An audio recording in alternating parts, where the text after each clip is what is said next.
ಇನ್ನು ಬೆಂಗಳೂರಿನಲ್ಲಿ ಮೊನ್ನೆಯಷ್ಟೇ ಒಬ್ಬ ವೈದ್ಯ ತನ್ನ ವೈದ್ಯಕೀಯ ಬುದ್ಧಿಯನ್ನು ಬಳಸಿ ತನ್ನ ಹೆಂಡತಿಯನ್ನು ಕೊಲೆ ಮಾಡಿದಂತಹ ಪ್ರಕರಣ ರಾಜ್ಯವನ್ನೇ ಬೆಚ್ಚಿ ಬೀಳಿಸಿತ್ತು.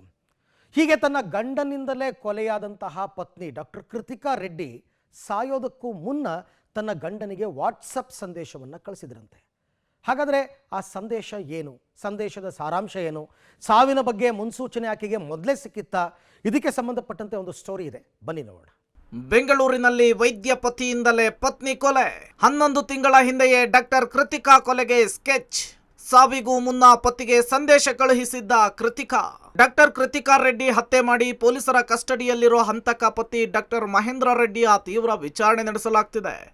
ನಿನ್ನೆ ಡಾಕ್ಟರ್ ಕೃತಿಕಾ ರೆಡ್ಡಿ ಮನೆಗೆ ಹೋಗಿ ಮಾರತ್ತಹಳ್ಳಿ ಪೊಲೀಸರು ಭೇಟಿ ಕೊಟ್ಟು ಮಹಜರು ಕಾರ್ಯ ನಡೆಸಿದ್ದಾರೆ. ಮಹಜರು ವೇಳೆ ಮೃತ Kritika Reddy mobile, laptop, medical certificate ಕೂಡ ಪೊಲೀಸರು ವಶಕ್ಕೆ ಪಡೆದು ಪರಿಶೀಲನೆ ನಡೆಸಿದ್ದಾರೆ. ಕೃತಿಕಾ ರೆಡ್ಡಿ ಮೊಬೈಲ್ ಪರಿಶೀಲನೆಯ ವೇಳೆ ಕೊನೆಯದಾಗಿ ತನ್ನ ಗಂಡ ಮಹೇಂದ್ರನಿಗೆ ವಾಟ್ಸಪ್ ಸಂದೇಶ ಕಳುಹಿಸಿರುವ ವಿಚಾರ ಗೊತ್ತಾಗಿದೆ. ನನ್ನ ಕೈಯಲ್ಲಿ ನೋವನ್ನ ತಡೆಯೋದಕ್ಕಾಗ್ತಿಲ್ಲ, ಡ್ರಿಪ್ ರಿಮೂವ್ ಮಾಡ್ತೀನಿ ಎಂದು ಕೃತಿಕಾ ಸಂದೇಶ. ಡಾಕ್ಟರ್ ಕೃತಿಕಾ ರೆಡ್ಡಿ ಸಾಯುವ ಕೆಲವೇ ನಿಮಿಷಕ್ಕೂ ಮೊದಲು ಪತಿಗೆ ಮೆಸೇಜ್ ಹಾಕಿದ್ದು ಏಪ್ರಿಲ್ 23ರಂದು ಕೃತಿಕಾ ರೆಡ್ಡಿ ಪತಿ ಮಹೇಂದ್ರನಿಗೆ ವಾಟ್ಸಪ್ ಸಂದೇಶ ಕಳುಹಿಸಿದ್ದಾರೆ. ಮಹೇಂದ್ರ ರೆಡ್ಡಿ ಏಪ್ರಿಲ್ 21ರಿಂದ ಏಪ್ರಿಲ್ 23ರವರೆಗೂ 3 ದಿನಗಳ ಕಾಲ ಪತ್ನಿಗೆ IV ಡ್ರಿಪ್ಸ್ ಹಾಕಿ ಇಂಜೆಕ್ಷನ್ ಕೊಡ್ತಿದ್ದಂತೆ. 3 ದಿನಗಳ ಕಾಲ ಕಾಲಿನ ನರಕ್ಕೆ ಹಾಕಿದ್ದ ಡ್ರಿಪ್ಸ್ ತೆಗೆಯದೆ ಚಿಕಿತ್ಸೆ ಕೊಟ್ಟಿದ್ದಂತೆ. ಡ್ರಿಪ್ಸ್ ಹಾಕಿದ ನೋವನ್ನು ತಡೆಯೋದಕ್ಕಾಗ್ತಿಲ್ಲ ಅಂಥೇಳಿ ಪತಿ ಮಹೇಂದ್ರ ರೆಡ್ಡಿಗೆ ಕೃತಿಕಾ ರೆಡ್ಡಿ ಮೆಸೇಜ್ ಹಾಕಿದ್ರು. ಆದರೆ ಕಿಲ್ಲರ್ ಮಹೇಂದ್ರ ರೆಡ್ಡಿ ಇನ್ನೊಂದು ಡ್ರಿಪ್ಸ್ ಅನ್ನು ಹಾಕಿ ತೆಗಿತೇನೆ, ಮತ್ತೆ ನಿನಗೆ ಆ ರೀತಿಯ ನೋವಿರದಂತೆ ಮಾಡ್ತೀನಿ ಅಂತ ಹೇಳಿ ರಿಪ್ಲೈ ಮಾಡಿದ್ದ ಅನ್ನೋದು ಗೊತ್ತಾಗಿದೆ. ಕೃತಿಕಾ ರೆಡ್ಡಿ ಸಾವಿಗೂ ಮುನ್ನ ಗಂಡನಿಗೆ ವಾಟ್ಸಪ್ ಸಂದೇಶವನ್ನು ಕಳಿಸಿರುವಂಥ ವಿಚಾರ ಈಗ ಬೆಳಕಿಗೆ ಬಂದಿರುವಂಥದ್ದು.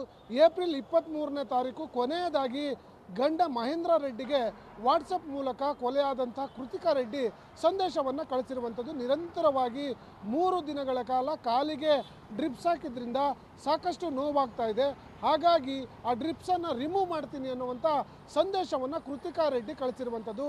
ಕೃತಿಕಾ ರೆಡ್ಡಿಯ ಸಂದೇಶಕ್ಕೆ ರಿಪ್ಲೈ ಮಾಡಿರುವಂಥ ಆರೋಪಿ ಮಹೇಂದ್ರ ರೆಡ್ಡಿ ಇನ್ನು 1 ದಿನಗಳ ಒಳಗಾಗಿ ನಾನು ಡ್ರಿಪ್ಸನ್ನು ರಿಮೂವ್ ಮಾಡ್ತೀನಿ, ಇನ್ಮೇಲೆ ಯಾವುದೇ ರೀತಿಯ ಸಮಸ್ಯೆಗಳು ಬರದಂಗೆ ಎಲ್ಲವೂ ಕೂಡ ಸಿದ್ಧತೆ ಮಾಡ್ತೀನಿ ಅನ್ನುವಂಥ ಸಂದೇಶವನ್ನು ರಿಪ್ಲೈ ಮಾಡಿರುವಂಥದ್ದು. 11 ತಿಂಗಳಿನಿಂದ ಪತ್ನಿ ಹತ್ಯೆಗೆ ಸ್ಕೆಚ್. ನಿರಂತರವಾಗಿ ಡ್ರಗ್ಸ್ ಪ್ರಯೋಗ. ಆರೋಪಿ ಡಾಕ್ಟರ್ ಮಹೇಂದ್ರ ರೆಡ್ಡಿ ವಿಚಾರಣೆ. ಪ್ರಕರಣಕ್ಕೆ ಸಂಬಂಧಪಟ್ಟಂತೆ ಮಾರತ್ತಹಳ್ಳಿ ಪೊಲೀಸರು ಇನ್ವೆಸ್ಟಿಗೇಷನ್ ಚುರುಕುಗೊಳಿಸಿದ್ದಾರೆ. ಮತ್ತಷ್ಟು ಭಯಾನಕ ವಿಚಾರಗಳು ಹೊರಬರ್ತಾ ಇದೆ. ಪತ್ನಿ ಹತ್ಯೆಗೆ ಪತಿ 11 ತಿಂಗಳಿನಿಂದ ಪ್ರಯತ್ನ ನಡೆಸುತ್ತಿದ್ದ ಅನ್ನುವಂತಹ ಆತಂಕಕಾರಿ ವಿಚಾರ ಬೆಳಕಿಗೆ ಬಂದಿದೆ. ಮದುವೆಯಾದ ಒಂದಷ್ಟು ದಿನಗಳ ಬಳಿಕ ಕೃತಿಕಾ ಮೇಲೆ ಡ್ರಗ್ಸ್ ಅನ್ನು ಪ್ರಯೋಗಿಸಿದ್ದಾನೆ. ಬಳಿಕ ಒಮ್ಮೆ ಅಧಿಕವಾಗಿ ಡ್ರಗ್ ಪ್ರಯೋಗಿಸಿದ್ರಿಂದ ಡಾಕ್ಟರ್ ಕೃತಿಕಾ ಮೃತಪಟ್ಟಿದ್ದಾರೆ ಅಂತೇಳಿ FSL ವರದಿಯಿಂದ ಗೊತ್ತಾಗಿದೆ. ಸದ್ಯ 9 ದಿನಗಳ ಕಾಲ ಆರೋಪಿ ಮಹೇಂದ್ರ ರೆಡ್ಡಿಯನ್ನ ಕಸ್ಟಡಿ ಪಡೆದಿರುವ ಪೊಲೀಸರು ಹಲವು ಆಂಗಲ್ನಲ್ಲಿ ವಿಚಾರಣೆ ನಡೆಸುತ್ತಿದ್ದಾರೆ. ಡಾಕ್ಟರ್ ಕೃತಿಕಾ ರೆಡ್ಡಿ ಸಾವಿನ ತನಿಖೆಯನ್ನು ಮಾಡ್ತಿರುವಂಥ ಮಾರತ್ತಹಳ್ಳಿ ಪೊಲೀಸರಿಗೆ ಹಲವು ಆತಂಕಕಾರಿ ವಿಚಾರಗಳು ಕೂಡ ಬೆಳಕಿಗೆ ಬರ್ತಿರುವಂಥದ್ದು. ಆರೋಪಿ ಆಗಿರುವಂಥ ಮಹೇಂದ್ರ ರೆಡ್ಡಿ ಏನಿದ್ದಾರೆ, ಇದೇ ಮೊದಲ ಬಾರಿ ಆಕೆಗೆ ಡ್ರಗ್ಸ್ ಪ್ರಯೋಗ ಮಾಡಿಲ್ಲ. ಈ ಹಿಂದೆಯೂ ಕೂಡ 11 ತಿಂಗಳ ಸಮಯದಲ್ಲಿ ಹಲವು ಬಾರಿ ಆಕೆಯ ಮೇಲೆ ಡ್ರಗ್ಸನ್ನು ಪ್ರಯೋಗ ಮಾಡಿದ್ದಾನೆ ಅನ್ನುವಂಥ ಆತಂಕಕಾರಿ ವಿಚಾರ ಪೊಲೀಸರ ತನಿಖೆಯಿಂದ ಬೆಳಕಿಗೆ ಬಂದಿದ್ದು, ಮತ್ತಷ್ಟು ತನಿಖೆಯನ್ನು ಆರೋಪಿಗೆ ಮಾಡುವ ಕೆಲಸ ಪೊಲೀಸರು ಮಾಡ್ತಾ ಇರುವಂಥದ್ದು. ಒಂದು ವೇಳೆ ಡ್ರಿಪ್ಸ್ ಅನ್ನ ತೆಗೆಯೋದಕ್ಕೆ ಮಹೇಂದ್ರ ರೆಡ್ಡಿ ಒಪ್ಕೊಂಡಿದ್ರೆ ಕೃತಿಕಾ ರೆಡ್ಡಿ ಸಾವಿನಿಂದ ಬಚಾವಾಗ್ತಿದ್ರು ಅನ್ಸುತ್ತೆ. ಆರೋಪಿ ಸಾಯಿಸೋದಕ್ಕೆ ಪ್ಲಾನ್ ಮಾಡಿದ್ರಿಂದ ಹೇಗ್ ತಾನೇ ರಿಮೂವ್ ಮಾಡೋದಕ್ಕೆ ಹೇಳ್ತಾನೆ ಹೇಳಿ?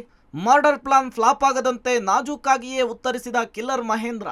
ಸುಂದರವಾದ ಸಂಸಾರದ ಕನಸು ಕಂಡಿದ್ದ ಡಾಕ್ಟರ್ ಕೃತಿಕಾ ರೆಡ್ಡಿ ಮಸಣ ಸೇರಿದ್ದು ಮಾತ್ರ ವಿಪರ್ಯಾಸವೇ ಸರಿ. Nagesh, crime bureau, public TV.